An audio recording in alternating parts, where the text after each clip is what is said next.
जय हिंद, नमस्कार साथियों, कैसे हैं आप सब। एक बार फिर से आप सभी का बहुत बहुत स्वागत है आपके अपने चैनल मूल मंत्रा क्लासेस पे।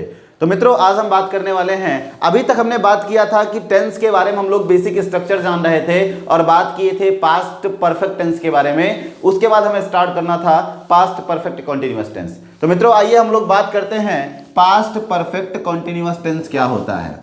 पास्ट परफेक्ट कॉन्टिन्यूअस टेंस क्या होता है, आखिर किस तरीके से इसको हम पहचान सकते हैं।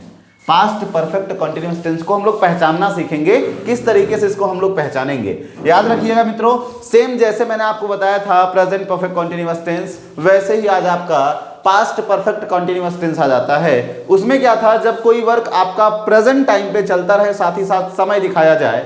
जब कोई वर्क प्रेजेंट टाइम में कंटिन्यू रहे, लगातार जारी रहे और उस समय दिखाया जाए, तो वो आपका प्रेजेंट परफेक्ट कॉन्टिन्यूअस टेंस होता था। सेम वही प्रोसेस यहां पे लगाते हैं। जब कोई भी वर्क आपका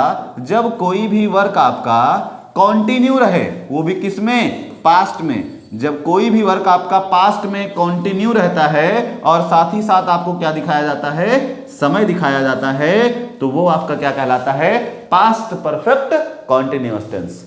ध्यान से समझिएगा, मैंने डेफिनेशन क्या बोला कि जब कोई भी वर्क, कोई भी एक्शन, कोई भी चीज आपका पास्ट में कंटिन्यू रहेगा, साथ ही साथ समय दिया रहेगा, वो आपका क्या कहलाएगा, पास्ट परफेक्ट कॉन्टिन्यूअस टेंस कहलाएगा। कोई दिक्कत है? चलिए अब हम लोग इसमें क्या करते हैं, समय दिखाते हैं। तो समय को दिखाने के लिए हम लोग सिंस और फॉर का प्रयोग करते हैं। सिंस और फॉर का प्रयोग करते हैं। सिंस का प्रयोग कहां करते हैं, फॉर का प्रयोग कहां करते हैं, एक एक चीजों को हम लोग बहुत ही बेहतरीन तरीके से डिस्कस करेंगे। आइएगा, सबसे पहले हम लोग समझेंगे कि इसका हेल्पिंग वर्ब क्या होता है। तो सबसे पहले बात करते हैं हेल्पिंग वर्ब के बारे में, फिर बात करेंगे मेन वर्ब के बारे में। याद रखिएगा, हेल्पिंग वर्ब क्या होगा, इसका सिर्फ और सिर्फ हैड बीन होता है। क्या होता है, हैड बीन होता है। सेंटेंस आपका चाहे सिंगुलर हो, सेंटेंस चाहे आपका प्लूरल हो, दोनों के लिए सिर्फ एक ही हेल्पिंग वर्ब आता है, जिसका नाम होता है हैड बीन। और जब कभी भी हैड बीन दिखेगा और साथ ही साथ आपको मेन वर्ब का फोर्थ फॉर्म मिलेगा, दैट मीन्स आईएनजी फॉर्म मिलेगा, तो वो आपका क्या कहलाएगा, पास्ट परफेक्ट कॉन्टिन्यूअस टेंस। लेकिन एक चीज और जरूरी होता है, मैंने समय की बात करी थी, मैंने यहां पे किसकी बात करी थी कि कंटिन्यू तो रहेगा। कंटिन्यू यहां पे अगर रहेगा तो कहीं ना कहीं आपको हेल्पिंग वर्ब दिख सकता है हैड बीन साथ साथ, और आपको क्या और दिख सकता है, मेन वर्ब का आईएनजी फॉर्म दिख सकता है।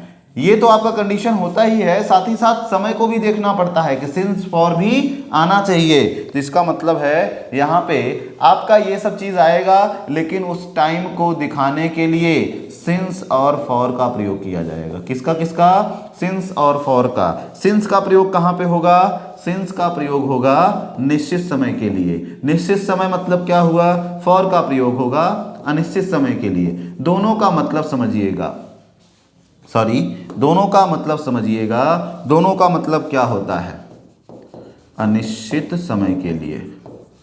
अब यहां पे दोनों का मतलब समझते हैं हम लोग। इसको बोला जाता है पॉइंट ऑफ टाइम के लिए। किसके लिए, पॉइंट ऑफ टाइम के लिए।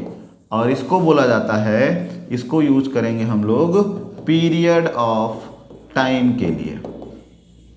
कोई समस्या है? सिंस का यूज करते हैं पॉइंट ऑफ टाइम के लिए, फॉर का यूज करते हैं पीरियड ऑफ टाइम के लिए। ये दोनों आपके सेंटेंस में इस तरीके से रूल चलता है सिंस और फॉर लगाने का। लेकिन ये तो किताबी भाषा में हुआ।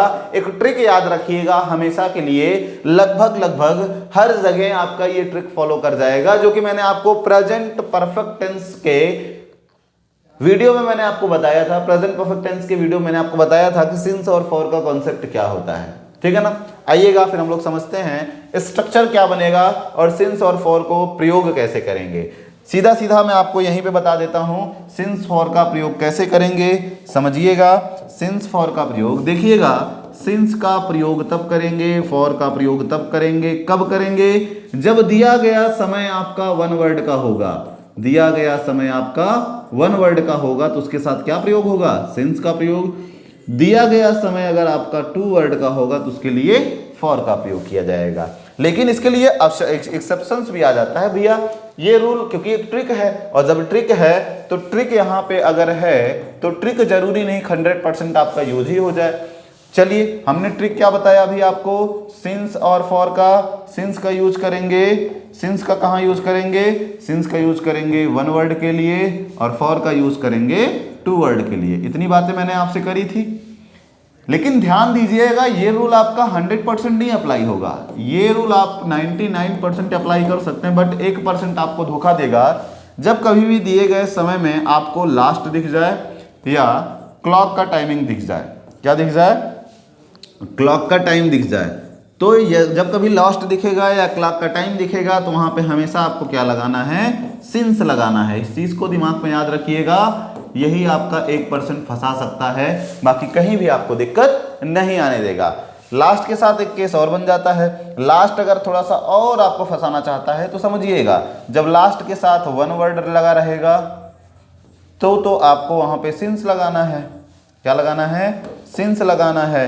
कब, जब लास्ट के साथ वन वर्ड लगा रहेगा तब। लास्ट के साथ वन वर्ड लगा है तो वहां पे सिंस लगाइएगा, यहाँ पे आपको सिंस लगाना है। लेकिन लास्ट के साथ अगर टू वर्ड लगे रहते हैं तो वहां पे आपको क्या लगाना होगा, फॉर लगाना होगा। एग्जाम्पल समझते हैं, एग्जाम्पल समझते हैं। जैसे यहां पे मैंने बोल दिया लास्ट नाइट, लास्ट नाइट।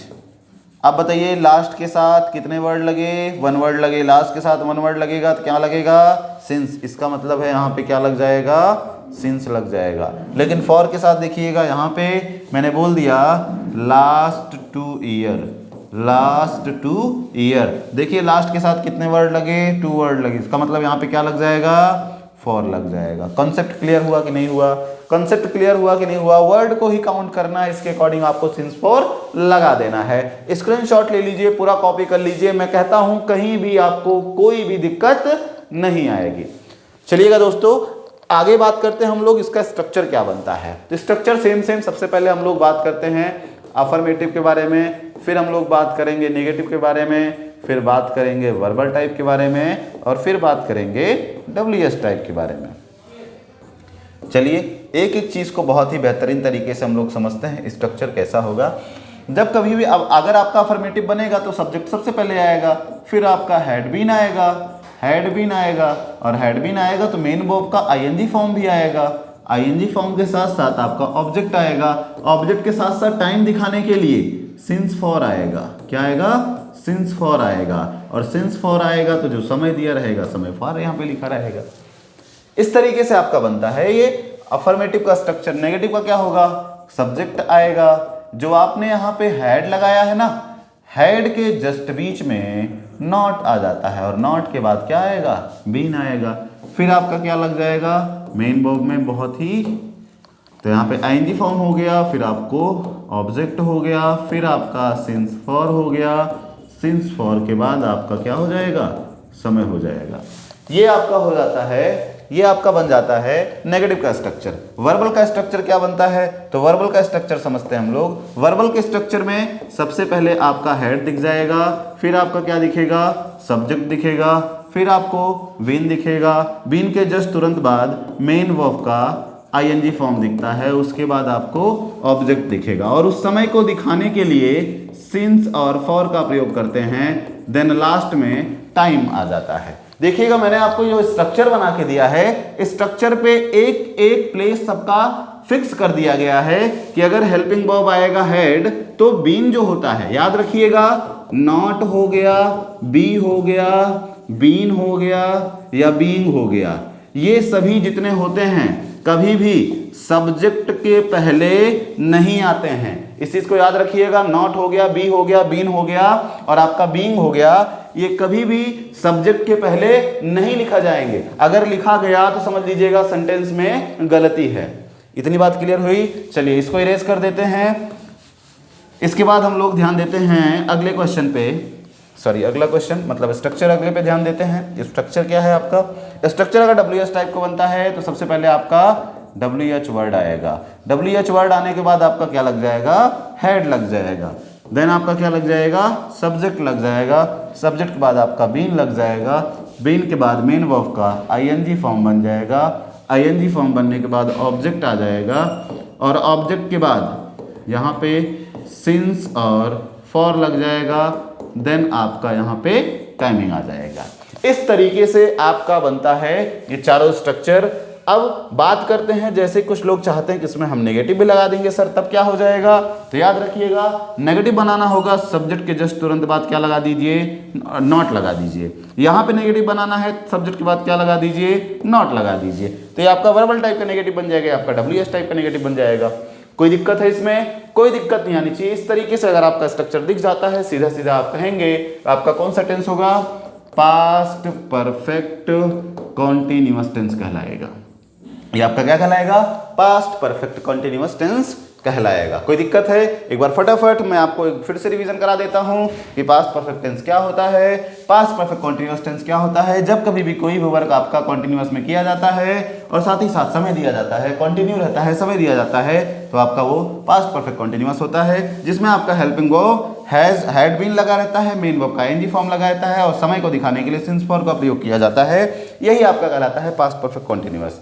इसके आगे बात करते हैं हेल्पिंग वर्ब क्या रहेगा। तो हेल्पिंग वर्ब आपका रहेगा हैड बीन, चाहे सब्जेक्ट सिंगुलर हो चाहे प्लूरल है, सिर्फ एक आपका हेल्पिंग वर्ब लगेगा।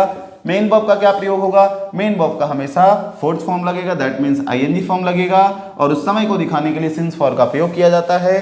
तो सिंस फॉर का सिंस का यूज किया जाता है निश्चित समय के लिए, फॉर का यूज किया जाता है अनिश्चित समय के लिए। निश्चित समय का मतलब होता है पॉइंट ऑफ टाइम के लिए, इसको करते हैं पीरियड ऑफ टाइम के लिए। इसका अगर ये चीज हमें याद ना करना हो तो सबसे अच्छा तरीका है कि सिंस का प्रयोग हम लोग किसके साथ करते हैं? फॉर का प्रयोग किसके साथ करते हैं? इस वाले में मैंने पूरा कंफर्म कर दिया है। देखिए सिंस का प्रयोग हम लोग तब करते हैं जब दिया गया आपका जो समय हो 1 वर्ड का हो तो वहां सिंस का प्रयोग करेंगे, दिया गया समय अगर आपका 2 वर्ड का हो तो वहां पे फॉर का प्रयोग करेंगे। उसके बाद और एक चीज देखते हैं, अगर कभी भी सेंटेंस के दिए गए समय अगर आपको लास्ट दिख जाता है या क्लॉक का टाइमिंग दिख जाता है, लास्ट दिख जाएगा, क्लॉक का टाइमिंग दिख जाएगा, तो वहां पे फिक्स रहता है क्या आएगा? सिंस आएगा। लेकिन लास्ट के साथ थोड़ा केस समझिएगा, सिंस कब आएगा? जब लास्ट के साथ 1 वर्ड दिया रहेगा और एक्स्ट्रा में, जैसे यहाँ पे लास्ट है, लास्ट के साथ एक वर्ड और दिया गया नाइट, तो इसके पहले क्या लग जाएगा? सिंस लग जाएगा। लेकिन लास्ट के साथ अगर 2 वर्ड लगे रहते हैं तो वहां पे क्या लग जाएगा? फॉर लग जाएगा। इस तरीके से आपका पूरा कॉन्सेप्ट तैयार होता है। स्ट्रक्चर को ध्यान से समझ लीजिएगा, ये आपका पूरा स्ट्रक्चर बन जाता है। बातें क्लियर हुई? चलिए एक एग्जांपल लिख देते हैं। यहाँ पे एग्जांपल क्या लिखेंगे देखिएगा। मैं अगर बात करता हूं he had not been playing cricket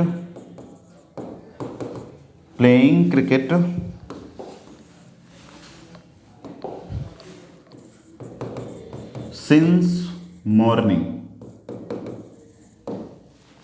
अब देखिए यहां पे सेंटेंस लिखा गया है, सेंटेंस को कैसे पहचानेंगे? सेंटेंस को पहचानिए और दूसरा लिखते हैं यू हैड बीन